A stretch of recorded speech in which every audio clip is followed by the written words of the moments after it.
They told you soul food was just fried chicken and mac and cheese, but they never told you about the oxtails simmered for hours on Sunday afternoon. Some of these dishes were passed down quietly without cookbooks because for generations, Black families weren't just cooking. They were preserving survival in secret. These recipes are living pieces of African American history, rich, resourceful, and hidden in plain sight. And once you taste them, you'll wonder why no one told you sooner. 1.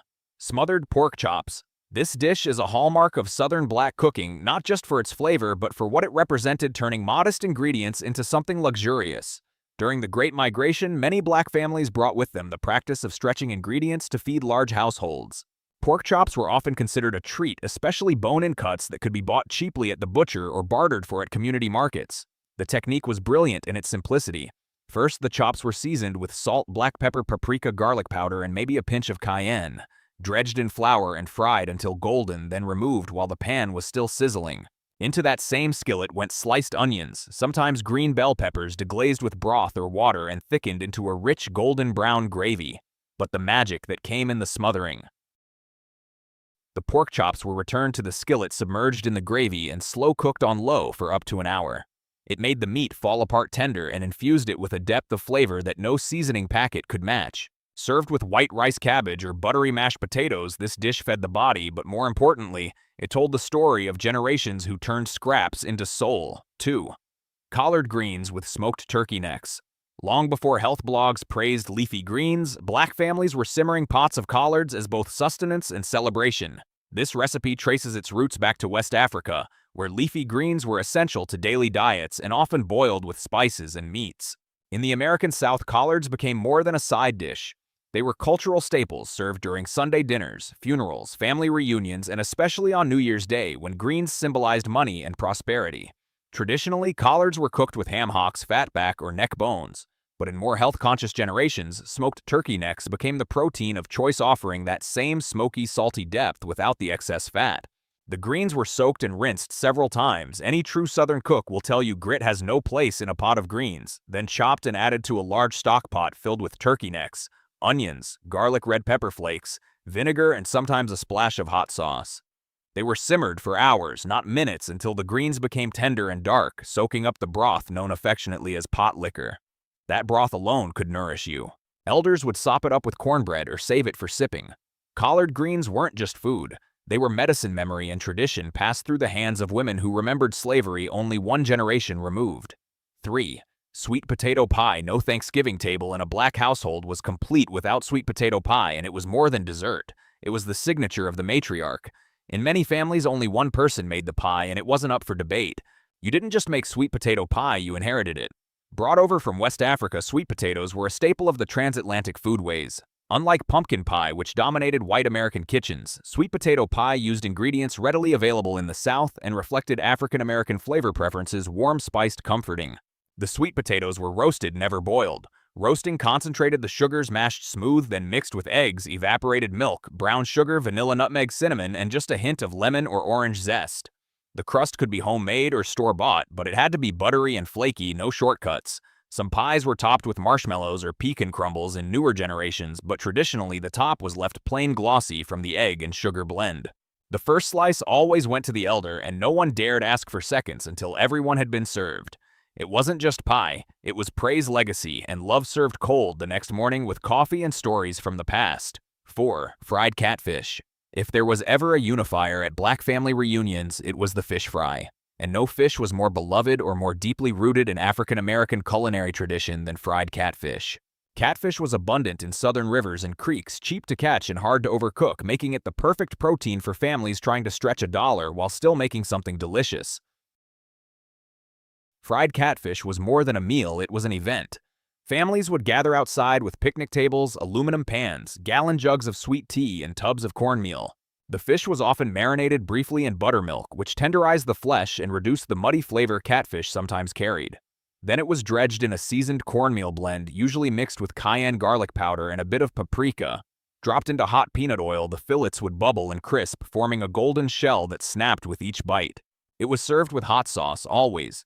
Crystal or Louisiana brand a slice of white bread and maybe a side of coleslaw or baked beans. Some added lemon wedges, others a tartar sauce their auntie swore by. And the leftovers eaten cold on white bread the next day with mustard. Fried catfish is a dish that turns survival into celebration, a taste of community wrapped in paper towels shared by hand. 5. Hop and John. This dish carries African spiritual symbolism and Southern practicality in every spoonful. A mix of black-eyed peas, rice, and pork, often bacon or ham hock. Hop and John was a dish of luck, legacy, and nourishment. It's believed to have roots in Senegalese and Gula food traditions where rice and beans were already dietary staples.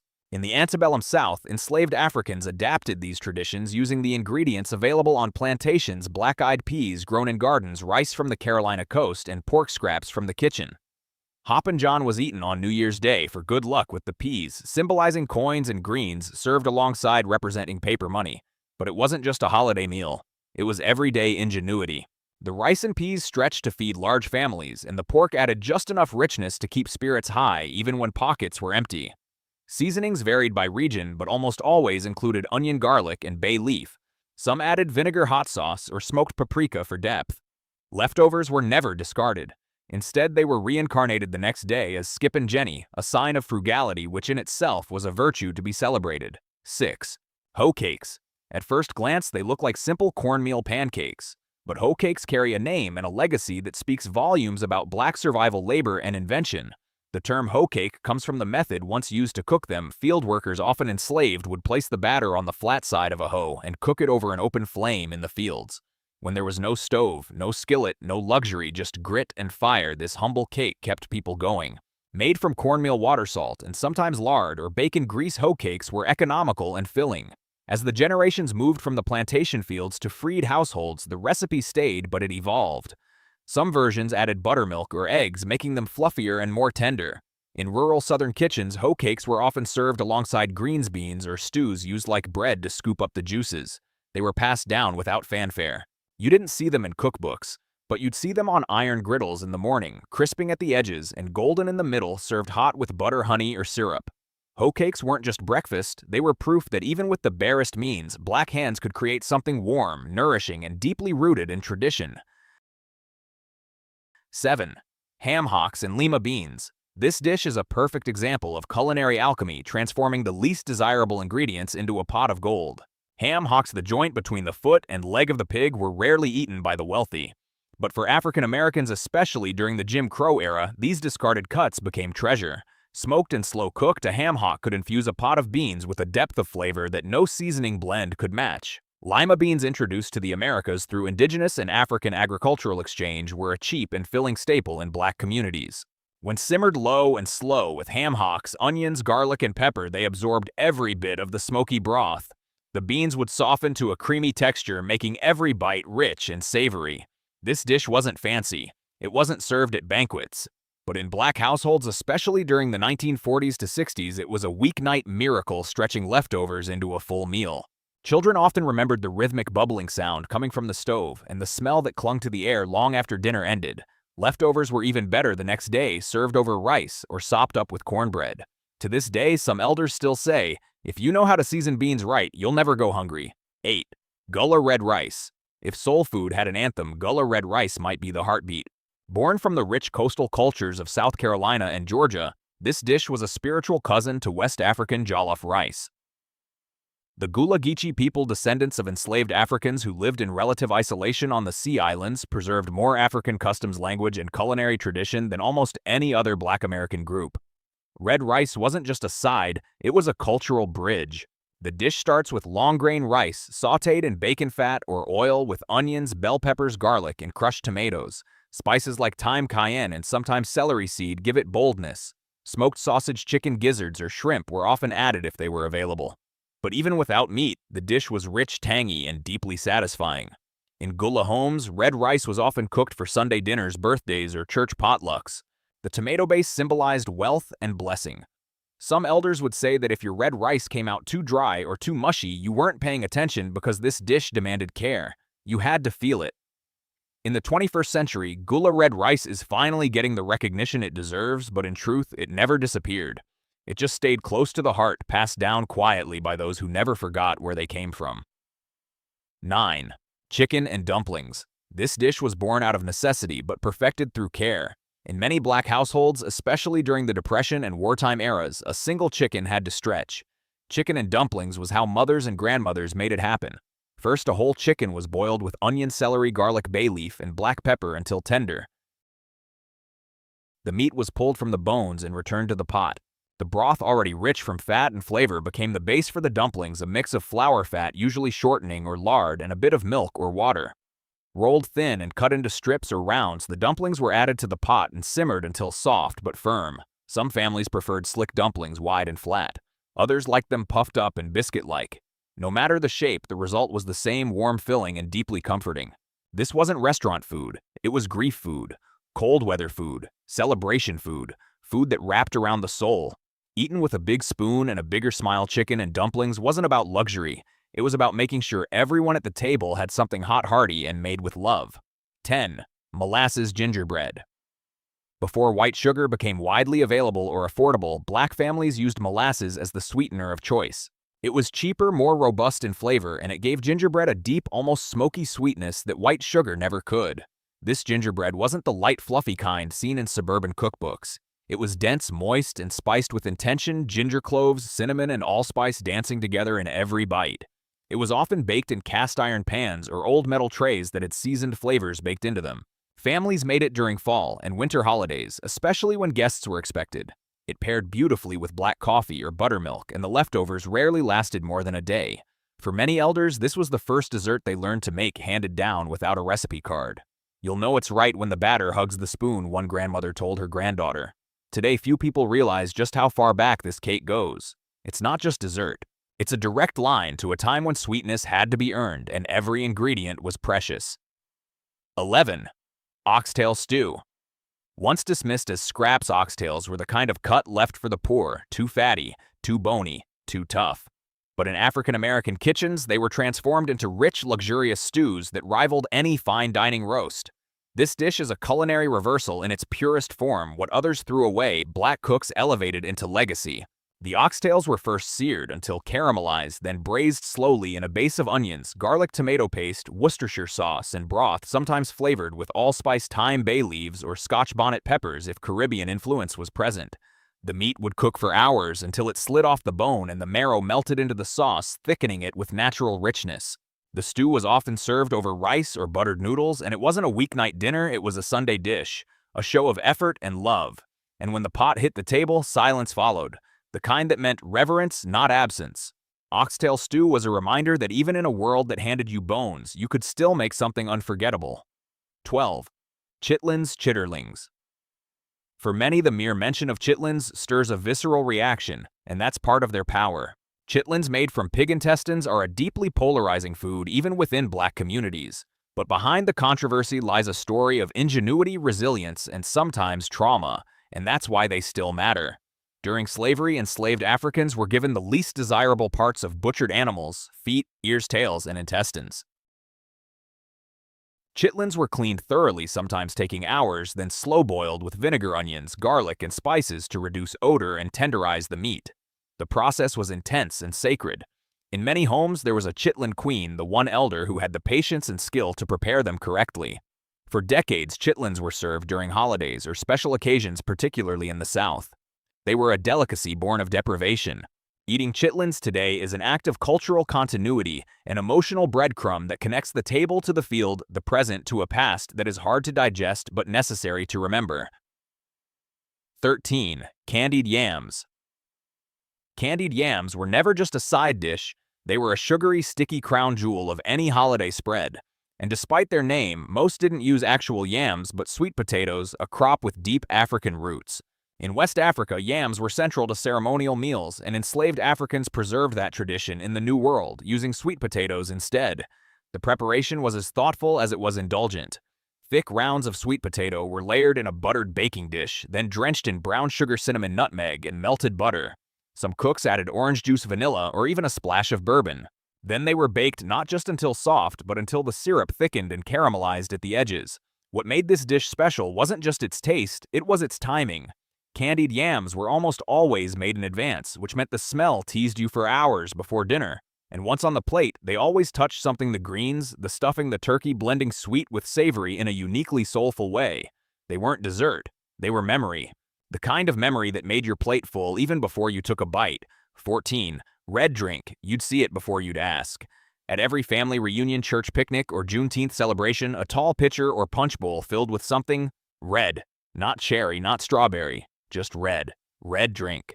While it might seem like a casual beverage, red drink carries symbolic weight in African American culture.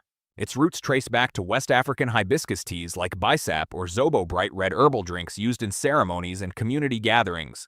During slavery and afterward, those traditions were adapted into sweetened red beverages made with Kool-Aid, red soda, or fruit punches. And while the ingredients varied, the color remained sacred. Why red? Some say it symbolized the bloodshed in the fight for freedom. Others say it simply represented joy, the kind of joy you had to make for yourself when nothing else was sweet. No recipe was universal. Some families added pineapple juice or lemon-lime soda. Others steeped hibiscus flowers or used cranberry concentrate. But one thing was consistent: it was cold, it was bright, and it was made to be shared. Red drink wasn't just a thirst quencher. It was the unofficial flag of a culture that knew how to celebrate, even in struggle. 15. Grits with cheese and butter before breakfast bowls became trendy. There was a humble pot of grits on nearly every black kitchen stove in the South. Coarse ground corn simmered with patience and care, stirred slowly to avoid lumps, seasoned lightly with salt, and finished with generous amounts of butter and sometimes shredded cheddar, giving it body and depth. Grits weren't expensive, but they were sacred. They were the first thing you tasted in the morning and the last thing served to guests at the table. Paired with fried eggs, sausage, or just eaten plain grits filled you up and warmed you from the inside out. But here's the twist: grits weren't just breakfast food, they were dinner too. Shrimp and grits, for example, originated as a simple fisherman's meal along the South Carolina coast. In some households, leftover grits were poured into pans to set overnight, then sliced and fried crisp the next day. Nothing wasted, everything used. And for children who grew up in those kitchens, the sound of the spoon scraping the bottom of the pot was the signal that breakfast and the day had officially begun. 16. Peach cobbler. Peach cobbler isn't just dessert, it's a warm embrace from history. The story of this dish begins in the kitchens of the Deep South, where African American cooks transformed seasonal fruit and humble pantry staples into acts of love. When fresh peaches were available in summer, families would pick them by the bushel from backyard trees, roadside stands, or farms where they worked. Sugar was precious, flour was rationed during wartime, but somehow there was always enough to make cobbler. The cobbled crust was more rustic than pie, sometimes spooned over like dumplings, other times carefully rolled into golden perfection. Seasoned with cinnamon, nutmeg, and a touch of lemon juice to brighten the sweetness, the cobbler would bubble in a cast iron pan until the fruit caramelized around the edges. You could hear it hiss as it cooled. Peach cobbler was served hot, often with a melting scoop of ice cream or just a splash of cold cream. But more than anything, it was ceremonial. Made for Sunday dinners, homecomings, repasts, and even first dates, a way of saying, "You are home now." For many, the memory of that golden crust and syrupy filling lives longer than the recipe itself. And the best part, the corner piece, always a little more crust, always claimed by the eldest at the table. 17. Neck bone soup. This dish is a masterclass in thrift flavor and storytelling. Neck bones, often overlooked and undervalued, were once the cuts that white butchers tossed aside. But black cooks knew better. They understood that flavor lived in the bone, and that the long, slow simmer of a pot of neck bone soup could turn poverty into poetry. The recipe varied by region. Some added potatoes, carrots, and celery.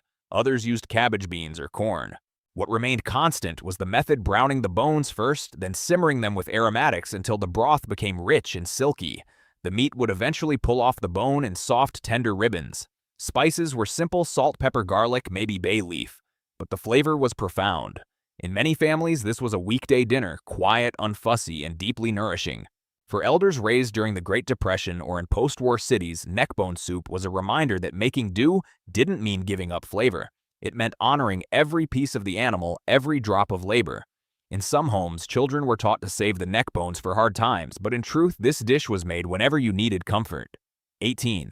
Black K-eyed pea fritters, also known as akara. Before canned beans filled grocery store shelves, African American families made fresh black-eyed peas by soaking, peeling, and grinding them by hand. The result, akara, also known as black-eyed pea fritters. This dish has deep West African roots, particularly in Senegal, where similar fritters were and still are served street-side with spicy sauces and bread. In the South, these fritters evolved into a beloved appetizer or side, especially in coastal regions with strong Gullah influence. The beans were blended into a paste with onion, garlic, and salt, then deep-fried into crispy golden rounds. The outside was crunchy, the inside soft and airy. Some versions included chopped peppers or scallions. They were often served with a dipping sauce, sometimes hot sauce, other times a tangy relish. Akara was more than just a snack. It was a cultural handshake between continents, a tangible reminder that African foodways endured even when names and languages were stripped away. Eating them today is like time traveling with taste one bite, and suddenly you're connected to something older, deeper, and beautifully unbroken. 19. Baked macaroni and cheese. The real one, forget the boxed version. In Black American households, baked mac and cheese was not a quick fix. It was an art form often reserved for holidays, Sunday dinners, or special guests. It wasn't just about pasta and cheese, it was about structure, richness, and love layered between elbow macaroni. The key was the cheese sauce, a roux of butter and flour slowly blended with milk and infused with sharp cheddar Colby or even Velveeta depending on the cook. The mixture was folded with cooked macaroni layered in a buttered baking dish and topped with more cheese or breadcrumbs. Some families added eggs for firmness. Others used evaporated milk to make it custardy. Then came the baking. No stovetop shortcuts. The goal was a creamy interior with a slightly crispy golden top and a smell that pulled people from across the house. There was an unspoken rule: only one person made the mac and cheese at any gathering. That honor was earned, not assigned.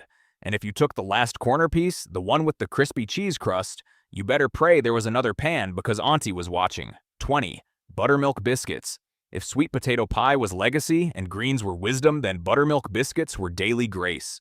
In African American kitchens, biscuits were made at sunrise, before school, before church, before anyone else was even awake. They were made from scratch without measuring cups, just hands, memory, and feel. Flour baking powder, salt, cold lard or butter, and tangy buttermilk folded gently but never overworked. Rolled out and cut with drinking glasses. Baked until golden, split open, and filled with whatever was on hand, jam, sausage, eggs, or just butter. The texture soft on the inside, flaky on the outside, with a bottom that crisped on cast iron like it had been kissed by fire. These biscuits were used to mop up gravy sandwich leftover meat or simply comfort a child after a bad day. Some were dropped by spoon, others rolled into perfect rounds. And when you saw that biscuit tin come out, usually dented, maybe wrapped in a kitchen towel, you knew something sacred was about to be served. In truth, no one made them quite like Grandma. And even if you followed her steps exactly, yours would still taste different because the secret ingredient wasn't technique. It was time. 21. Sorghum syrup on everything. Before maple syrup found its way into supermarkets and long before corn syrup flooded American tables, there was sorghum. This dark, rich, and slightly bitter syrup was once a staple sweetener in rural black households across the South. Grown and milled by hand, sorghum came from tall, grassy stalks and was boiled down into a thick, molasses-like liquid that carried hints of earth smoke and caramel. Its flavor was deeper than sugar. Its texture was sticky, like a story you couldn't shake.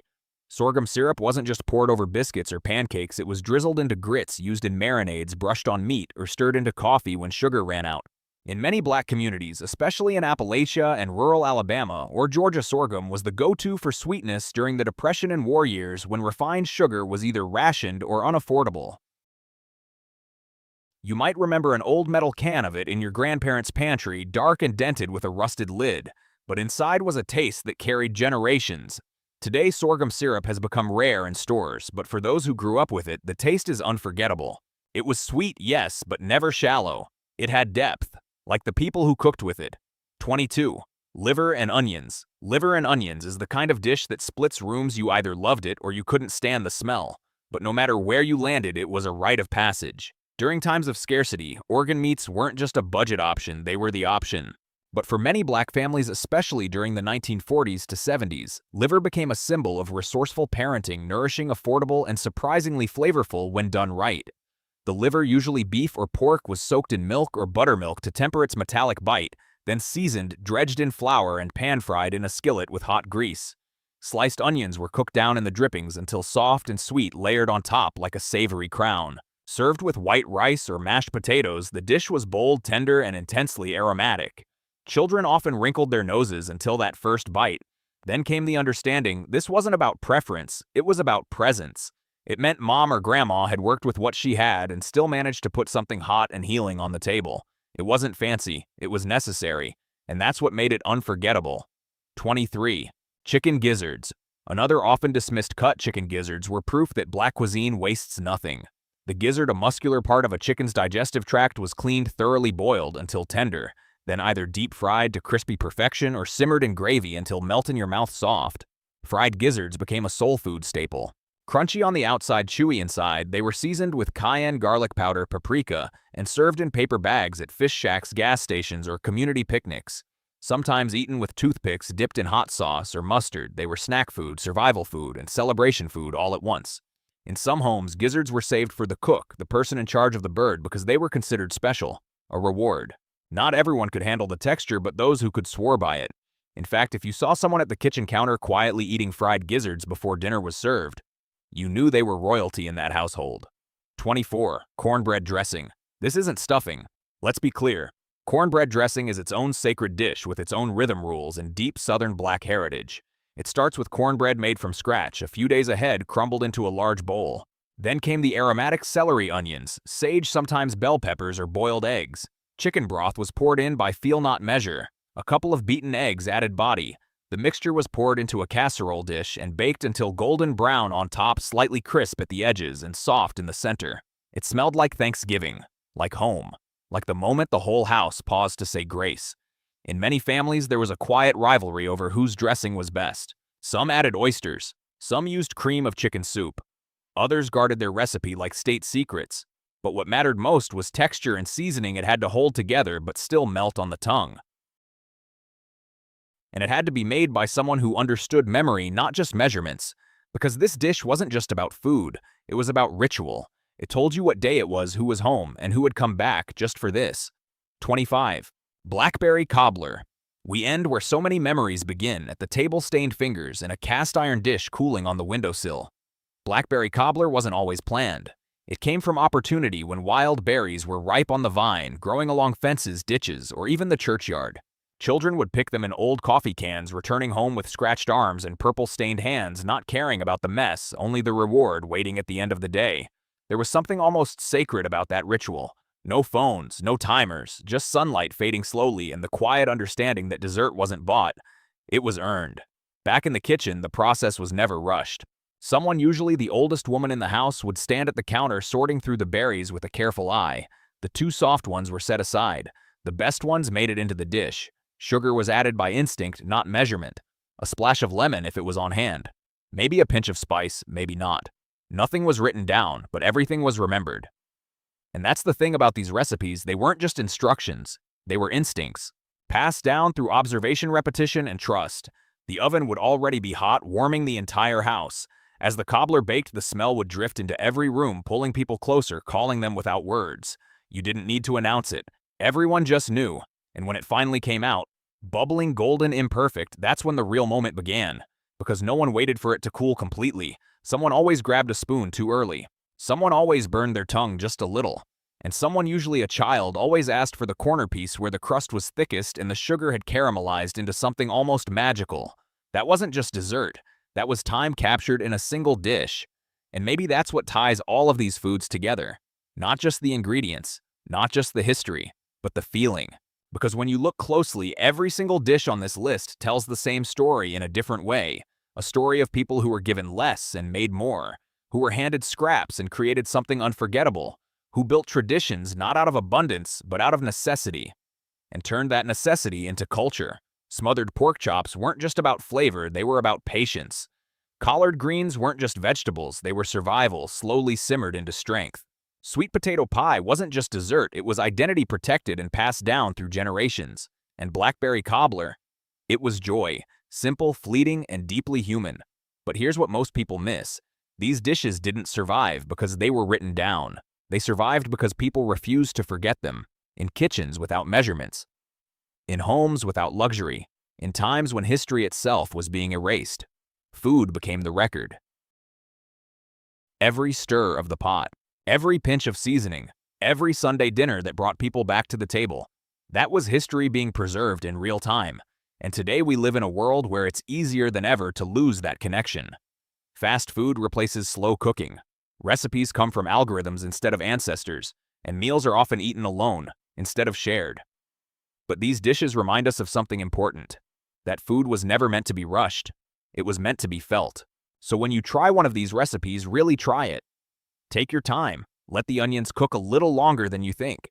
Taste as you go. Cook without looking at the clock. Because that's how these dishes were meant to be made. Not perfectly, but meaningfully. And maybe just Maybe when you do something unexpected will happen. A smell will remind you of a place you've never been. A flavor will feel familiar even if it's your first time tasting it. A moment at the table will last longer than it usually does. That's not an accident. That's what happens when food carries memory. So whether you grew up with these dishes or you're discovering them for the first time, you're now part of the story. And stories like these deserve to be shared. So if even one of these recipes made you pause, made you remember, or made you curious enough to try it yourself, don't keep it to yourself. Send this video to someone who loves food, someone who loves history, or someone who needs a reminder that the most powerful stories aren't always found in books. Sometimes they're found on a plate. And if you want more stories like this, the kind you can almost taste through the screen, make sure you subscribe. Because here we don't just talk about food, we bring forgotten history back to life, one recipe at a time. Now tell me in the comments, which of these dishes feels the most familiar to you, and which one are you finally ready to try? Because the next story we tell might be the one that was almost lost forever.